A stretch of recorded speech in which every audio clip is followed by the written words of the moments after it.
Hello, beginning bass players. So I'm going to share with you now the major and minor scale. We're going to get into a little bit of music theory, and I'm going to teach you basically these two scales that are very useful, that if you play these, they'll be extremely useful for playing along with other musicians. Most rock and roll and pop songs are basically using major and minor chords.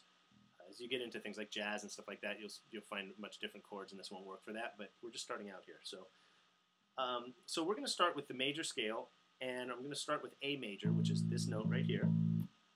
And I'm going to, for the major scale, I'm going to hold the root down with my middle finger, and I'm going to kind of line up a finger with each fret. So one finger kind of associated with each fret. So I'm going to play my root, and then on the same string I skip the ring finger and go to the pinky.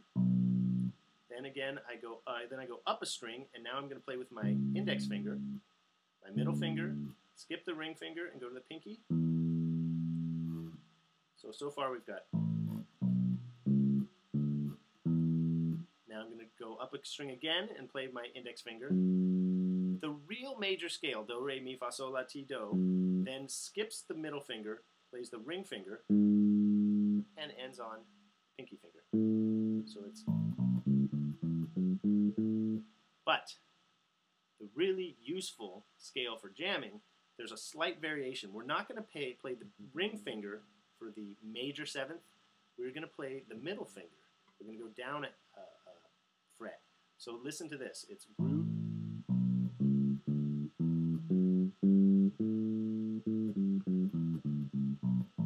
I promise this scale will sound a lot better playing along with major chords than doing the real do, re, mi scale. So again, it's middle finger, pinky, up a string, first finger, middle, skip the ring, pinky. Again, the same thing, the next string up. First finger, middle finger, skip the ring, pinky. Fantastic. Now, and I'm going to play a little bit real quick with a piano riff just to show you that really works and sounds good.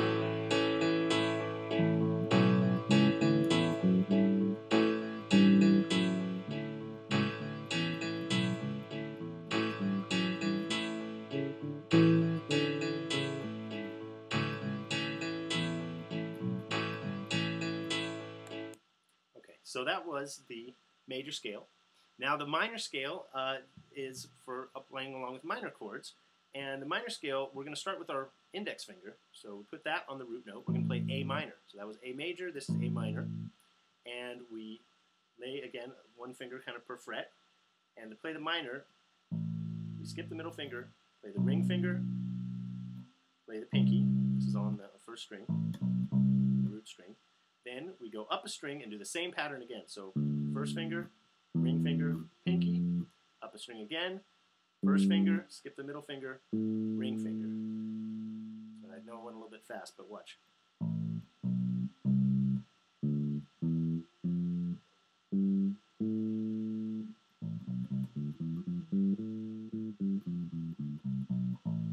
That is the minor scale. So with those two scales, you can do a lot of jamming along with people. That'll get you very, very, very far.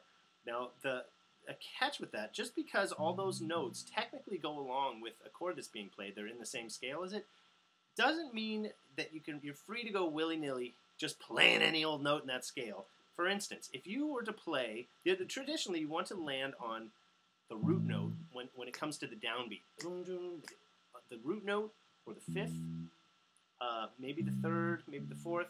But if, for instance, if you were to land on the second or the sixth, and just, that's it, that's how it's going to go, it's not going to necessarily sound good. So if I'm playing,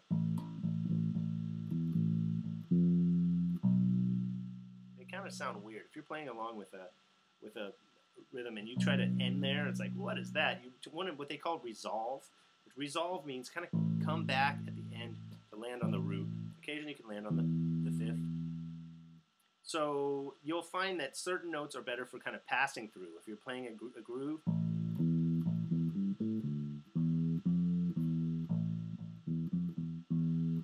I'm not going to end. Hey, I'm done. Now try to come back to that. So you'll find it. That really is just a matter of experience, playing around, seeing what works. So, and those general guidelines I'm giving you, actually, sometimes breaking them is the very, very best thing you can do. You come up with some interesting, creative things. Sometimes playing a note that's not in the scale. For instance, this is typically a big no-no note. If I'm playing the root octave, and I just go up one step from the octave, that's not in the scale. Ooh, wrong note, but sometimes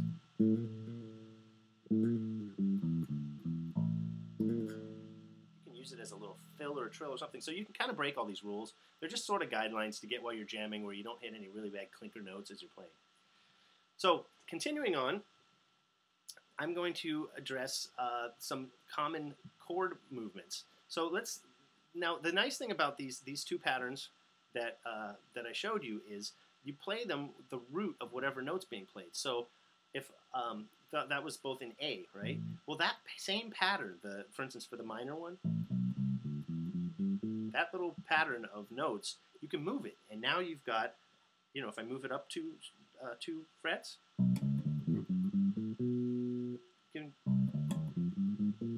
so if they're playing different notes, and I can hear, oh, that root note, that's the root note there, and I can tell it's a minor, I can play it there. Or if I hear it and it sounds, oh, that sounds like a major. Remember, it's not as sad, it's more of a happy tune. But that's definitely the root. I'll play the major scale. So I'm going to start with my middle finger, like I showed you. And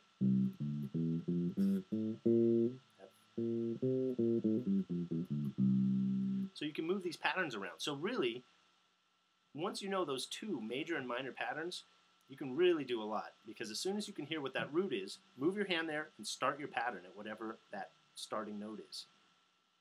So a very common pattern, a movement that people do is the blues. The 12-bar blues is kind of a common language amongst musicians. If you get people, there's a heavy metal guy there and a reggae guy there and, some weird mix of musicians and nobody knows the same songs or anything like that, you can always kind of default to the blues. So it's really important to learn this simple chord progression.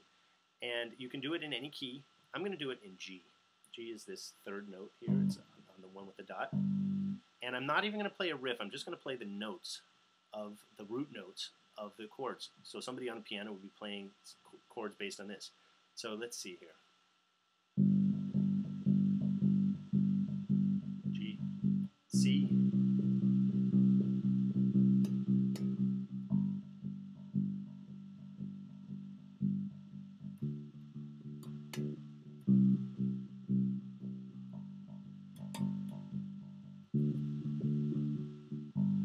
explain what that was, but that's so you hear. That's the 12-bar blues, they call it. That takes 12 sets of 4 notes per bar.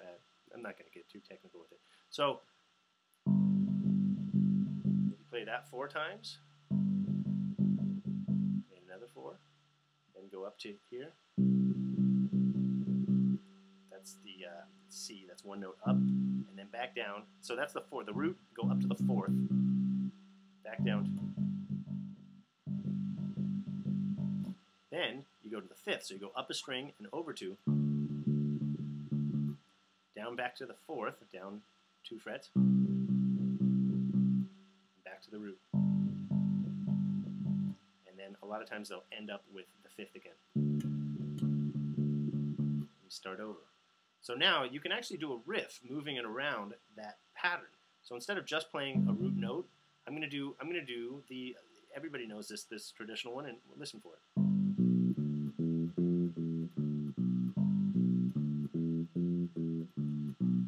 That's the root. 4th. Now I'll go back to the root.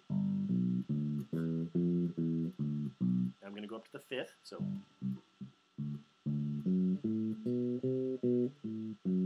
now to the 4th. Back to the root, and now the 5th. Start over again. So that's the blues, and you can make any riff. You can make a real simple one like this.